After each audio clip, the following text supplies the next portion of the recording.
ख़वातीन व हज़रात, आज की इस वीडियो में आपको खुशामदीद कहते हैं। बस भाई क्या करें, आजकल वक्त के तकाजे कुछ और हो चुके हैं। अब लड़कियों की शादी करते वक्त बहुत कुछ देखना पड़ता है। मैमूना गंभीर लहजे में बोली, क्यों न देखें आपा, इनसे छोटी शैमूना ने चमक कर कहा। अब हम अपनी सादा लो माँ की तरह आंखें बंद करके ऐसे वैसे रिश्ते तो करने से रहे। हमारी अम्मा ने तो न जाने क्या देख के हमारी शादियाँ की थी। उन्होंने ना हमारी अच्छी सूरतें कैश करवाई और ना ही अपनी मजबूत माली हैसियत के मुताबिक समधियाने ढूंढे। उन्होंने बात के इख्तिताम पर इतने जोर से गर्दन झटकी कि गर्दन की हड्डी चटक कर रह गई। तो और क्या, मैमूना ने शदोमत से इस बात में सर हिलाया। बस जो भी जैसा भी रिश्ता मुयस्सर आया, मामूली सी छानबीन के बाद झट से हाँ कर दी, जैसे खुदा न खास्ता हम बहनों में कोई ऐब था। हालांकि एक ज़माना हम बहनों की खूबसूरती, खुश लिबासी और इखलाक का मुतर्रिफ था, मगर नहीं। शैमूना ने दाएं हाथ से अपनी चटकी हुई गर्दन की हड्डी सहलाते हुए नफी में सर हिलाया, जैसे भी काले पीले मिले पकड़ कर ब्याह कर दिया। दरअसल इन्हें अपनी खूबसूरती और इनकी दानिश में बेजोड़ शादी का कुछ ज्यादा ही कलक था। इनकी इस बात पर मैमूना बेसाख्तगी से हंस पड़ी। काला तो चलो तुम्हारा शोहर वाकई है, मगर पीला कोई भी नहीं। आपको बहुत हंसी आ रही है। वो इनके यूं हंसने पर बेकायदा बुरा मानते हुए बोली, क्या आपको याद नहीं जब मेरी सहेलियों ने जमाल को देखा था तब कितना मजाक उड़ाया था मेरा। वो रोहानसी हो गई। अरे हाँ हाँ, मैमूना इनकी खफगी महसूस करते हुए जल्दी से इस बात में बोली, सब याद है मुझे। तुमने कैसे 8-8 आंसू बहाए थे। तुम्हें इस काले के लोटे से हरगिज भी शादी नहीं करनी थी। और क्या तुम भूल गई जब मेरा हाथ मुनव्वर के हाथ में थमाया तो कितनी कलील तनख्वाह थी उनकी। शादी के इब्तदाई अय्याम मैंने कैसी तंगी तरशी में बसर किए, बस मेरा दिल ही जानता है। वो अपने कर्बनाक माजी में खो सी गई। और एक वो हमारी चची साहबा थी, शैमूना जैसे दांत पीसते हुए बोली। वो भी तो अम्मा ही के दौर की औरत थी, मगर कैसी जिर्क और दूरअंदेश निकली। अपनी चारों नकचड़ी बेटियों को डॉक्टरों से ब्याहा। ऐसे नीरे जाहल तो हम भी ना थे। इस जमाने में BSc किया था। अम्मा ज्यादा ढूंढ लेती तो इन्हें भी डॉक्टर ना सही इंजीनियर तो मिल ही जाता। हमें तो किसी बोझ की तरह उतार फेंका। किसे बोझ की तरह उतार फेंका भाई? मैमूना के इस वक्त के कम आमदनी वाले शोहर नामदार, जो अब एक बड़े अफसर बन चुके थे और खासी तगड़ी तनख्वाह हुकूमत पाकिस्तान से पाते थे, आकर बहनों की बातों के दरमियान मुदाखलत करते हुए कहा, बस दुल्हा भाई। शैमूना ने जरा मुख्तात लहजे में कहा, हम बहनें जरा अपने माजी की यादों में खो गई थी। अच्छा समझ गया। वो सामने के सोफे पर रौनक अफजा होते हुए जोरों शोर से सर हिलाते हुए बोले, यानी आप लोग इस वक्त अपना मनपसंद मौजू छेड़े बैठी हैं। आप क्या जाने हमारा मनपसंद मौजू क्या है? मैमूना को अपने शोहर का पूरा एतमाद अंदाज जरा नहीं भाया, इसलिए तिनक कर बोली, अरे बेगम। मुनव्वर हंस पड़े, हमारी शादी को ये 25वां साल है। क्या अब मैं इतना भी नहीं जानूंगा कि जब भी किसी लड़की की शादी में शिरकत करके वापस लौटती हैं आप लोग, तो आपके दर्द यूं ही बेदार हो जाते हैं। दर्द? कौन से दर्द? मैमूना ने इनके खिलखिलाते चेहरे को कड़ी नजरों से देखते हुए घबराते हुए इस्तफसार किया। आपका दर्द ये है कि आपकी अम्मा ने आपको मुझ जैसे मामूली तनख्वाहदार से ब्याह दिया था। हालांकि इस वक्त मैं अपनी तालीम मुकम्मल करके नया नौकरी पर लगा था। तरक्की के मौके थे। मैं मेहनती और शरीफ था। आपके वालिदैन ने गालबन यही औसाफ मद्देनजर रखते होंगे। और हमारी शैमूना, जो बिलाशुबा आज भी बेहद खूबसूरत हैं, इन्हें हमेशा अपनी शादी एक कमरू इंसान से कर दिए जाने पर हमेशा अपनी अम्मा से गिला रहा। जबकि मेरे ख्याल से जमाल एक बेहतरीन इंसान है। उसने शैमूना को हमेशा अपने घर की रानी बनाकर रखा, इन्हें कभी शिकायत का मौका नहीं दिया। और रही छोटी नामाना, जहाँ तक मुझे याद है आपकी वालदा और घर वालों ने इनकी शादी तो बड़ी देखभाल कर की थी। जाहिर है बड़ा दामाद होने के नाते आपके घर वाले मुझे भी लेकर गए थे फारूक को देखने के लिए। फारूक तालीम याफ्ता खानदानी होने के साथ साथ खूबरू भी थे, नौकरी भी अच्छी खासी कर रहे थे। अब अगर बाद में हालात बिगड़ गए तब इसमें आपकी वालदा कहाँ से कसूरवार हो गई? इस वक्त मुनव्वर साहब ने अपनी अजली साफगोई का मुजाहरा किया था और दोनों बहनों के माथे पर पड़ते बल साफ जाहिर कर रहे थे कि इन्हें मुनव्वर साहब का ये बेलाग तबसरा और तज्जिया बिल्कुल पसंद नहीं आया। जाने दे मुनव्वर, बेगम ही ने जलबलाते हुए लबकुशाई की। जब आपको हकीकी हालात का कोई इल्म नहीं है तो आप क्यों हमारी गुफ्तगू में दखल दे रहे हैं? और क्या दुल्हा भाई, शैमूना ने रखाई से कहा, बुरा मत मानिएगा, मगर मेरे शोहर समेत अम्मा के तीनों दामाद ही मामूली तालीम याफ्ता थे, देखने में भी बस गुजारे लायक और घराने भी मामूली।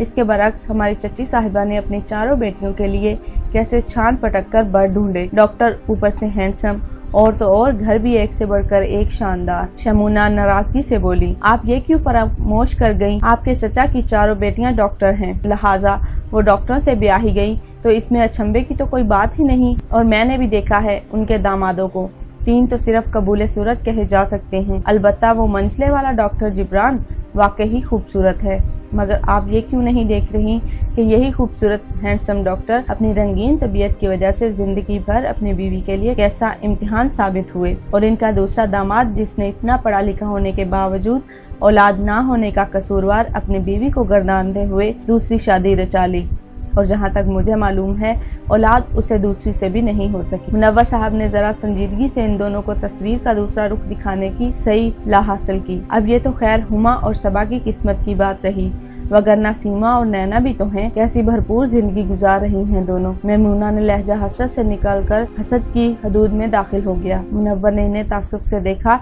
ऐसी भयानक और हसरतनाक जिंदगी तो खैर आपने भी नहीं गुजारी। हजारों से अच्छे हाल में वह फजले अल्लाह ने रखा है हमेशा आपको। कोई अल्लाह, वो शोहरे नामदार के इस बयान पर यूं उछली गोया इन्हें किसी बिच्छू ने डंक मार दिया हो। अपनी तारीफें तो कोई आपसे करवाए बस।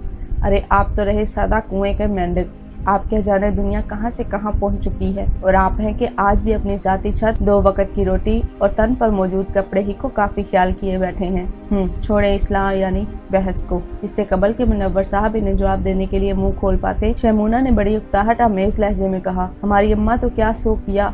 अब अहम बात यह है कि हमने अपने बच्चों के रिश्ते नाते करते वक्त इन तमाम पहलुओं पर नजर रखनी है जो हमारी अम्मा नजरअंदाज कर गई थी। खैर फिर चल रही है ना आप परसों अनाया के लिए लड़का देखने। फिर जो फाश गलतियां शमूना ने रिश्ता तय करते समय इसकी नाकसुल अकल वालदा से सरजद हुई थी, इन्हें ना दोहराकर ऐन दानिशमंदी का सबूत देते हुए उन्होंने अपनी अकलौती नूरे नजर अनाया का बिलाखर रिश्ता तलाश कर ही लिया। समीर मुश्ताक आला तालीम याफ्ता था, पोस्ट भी अच्छी थी और गाड़ी भी। गुलशन में वालिद का 400 गज का बंगला भी समझो उसका अपना ही तो था। 2 बहनें थीं और दोनों ही शहर के मुख्तलिफ कोनों में ब्याही जा चुकी थी।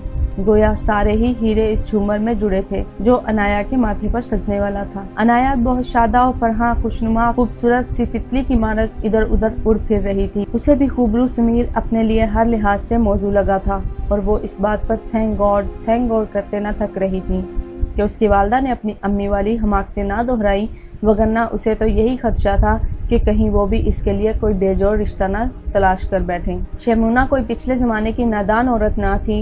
वक्त की रफ्तार और जमाने के तकाजों से अच्छी तरह आगाह होने के सबब इस अमर से बाखूबी वाकिफ थी कि आसूदा हाल जिंदगी का राज रुपए पैसे ही में मुजम्मल है, और जहाँ तक शोहर हजरात का ताल्लुक है वो तो सारे ही बाद में एक जैसे साबित होते हैं।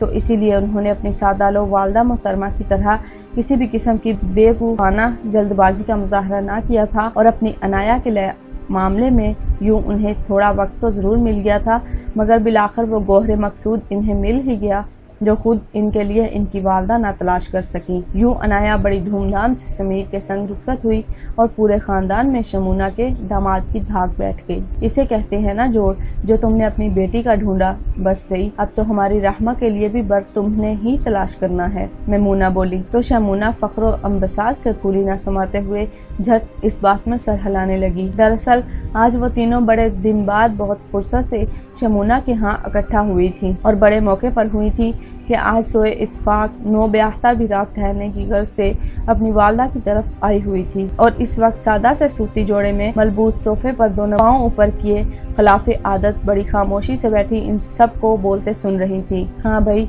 धान पानसी नमाना भी हम शीरगान की हाँ में हाँ मिलाते हुए अनाया की जानब देखकर गोया हुई। तुम खुशकिस्मत हो जो तुम्हारी माँ की समझदारी की बदौलत तुम्हें एक अमीर कबीर ससुराल मिला, नहीं तो एक हमारी अम्मा थी जिन्होंने पता नहीं क्या देखे हमें तो जैसे तैसे ब्याह कर अपने सर से गोया बला टाली हो। उन्होंने जुमले के आखिर में इन सब का मनपसंद मौजू फिक्रा दोहराया तो इन्हीं देर से लब बस्ता अनाया एकदम बेसाख्ता बेख्तियार बोल उठी। खाला, आप लोगों को हमेशा ही ये सवाल परेशान करता आया है ना कि आखिर नानी ने ऐसा क्यों किया और क्या देखकर आप तीनों को ऐसे वैसे और मामूली लोगों से ब्याह दिया। तो इस सवाल का जवाब मुझे ससुराल में गुजारे गए इन 3 माह में मिल चुका है। क्या आप वो जवाब सुनना पसंद करेंगी? क्या मतलब है? نمانا نے بہت الجھ کر اس کی اتری صورت دیکھی اور اس کا چہرہ تو خیر اس وقت بڑی حیرت سے شمونہ اور بڑے اچنبے سے میمونہ بھی تک رہی تھی۔ تبھی وہ رندی ہوئی آواز میں گویا ہوئی، مطلب یہ خالہ کہ نانی دیکھے سادے، مخلص اور قدردان لوگ، وہ لوگ جنہیں میری امی میرے لیے تلاش نہ کر سکیں، اور میں نے یہ جانا کہ نمود و نمائش کے شوقین مادہ پرست لوگوں کے ساتھ زندگی گزارنا کس قدر آزمائش سے کم نہیں۔ نانی تو بڑی مردم شناس نکلی، اور جو انہوں نے آپ لوگوں کے لیے نیک اتوار اور واضح دار گھرانوں کے انتخاب کر کے آپ کی زندگی کو گلے گلزار بنا دیا۔ شکایت تو مجھے ہونی چاہیے مگر میں کروں گی نہیں۔ جانتی ہوں امی نے اپنی دانش میں میری خوشیوں کو ہی کا سامان کیا تھا، اب یہ اور بات ہے کہ ان کا پیمانہ غلط نکلا۔ وہ اتنا کہہ کر اپنی جگہ سے اٹھی اور بنا کسی کی جانب دیکھے سرحد سے کمرے سے نکل گئی، اور پیچھے آنکھوں میں آنسو لیے دم بخود بیٹھی رہ گئیں وہ تینوں، جنہوں نے آج اپنے درینہ سوال کا جواب کسی تماچے کی صورت مل چکا تھا۔ خواتین و حضرات، یہ سٹوری تھی ان لڑکیوں کے بارے میں جو کہ یہ بات محسوس کرتی ہیں کہ ان کے والدین نے ان کے لیے اچھا بر تلاش نہیں کیا اور انہیں ایک بوجھ کی طرح سر سے اتار کر پھینک دیا گیا ہے، حالانکہ ان کے والدین ان کی خوش قسمتی اور ان کے اچھے فائدے کے لیے ہی ان کی شادیاں کرتے ہیں۔ کوئی بھی والدین یہ نہیں سوچتا اس کی بیٹی کو کسی قسم کا دکھ پہنچے اور وہ اپنے گھر میں دکھی ہو۔ ہر والدین یہی چاہتا ہے کہ اس کے بچے، اس کی بیٹیاں اپنی زندگی میں خوش و خرم زندگی گزارتی رہیں۔ اگر آپ کو ہماری ویڈیو پسند آئی ہو تو اس طرح کی مزید ویڈیو دیکھنے کے لیے ہمارا چینل 5 ملین ہب سبسکرائب کیجئے اور ساتھ ہی بیل آئیکن پہ بھی کلک کریں تاکہ آپ مزید آنے والی ویڈیو کے حوالے سے بھی معلومات حاصل کر سکیں۔ کمنٹ کر کے ہمیں ضرور بتائیے گا کہ آپ کو ہماری ویڈیو کیسی لگی، اور ویڈیو پسند آئے کی صورت میں اسے لائک کرتے ہوئے دوسروں کے ساتھ شیئر ضرور کیجیے گا۔ اپنی ایک اور خوبصورت سی ویڈیو کے ساتھ پھر حاضر ہوں گے، تب تک ہمیں دیجیے اجازت۔ اپنا اور اپنے ساتھ جڑے ہوئے دوسرے لوگوں کا بہت سارا خیال رکھیے گا اور اپنے فیڈ بیک سے آگاہ ضرور کیجیے گا۔ ملتے ہیں ایک اور خوبصورت سی ویڈیو کے ساتھ، تب تک کے لیے اللہ حافظ۔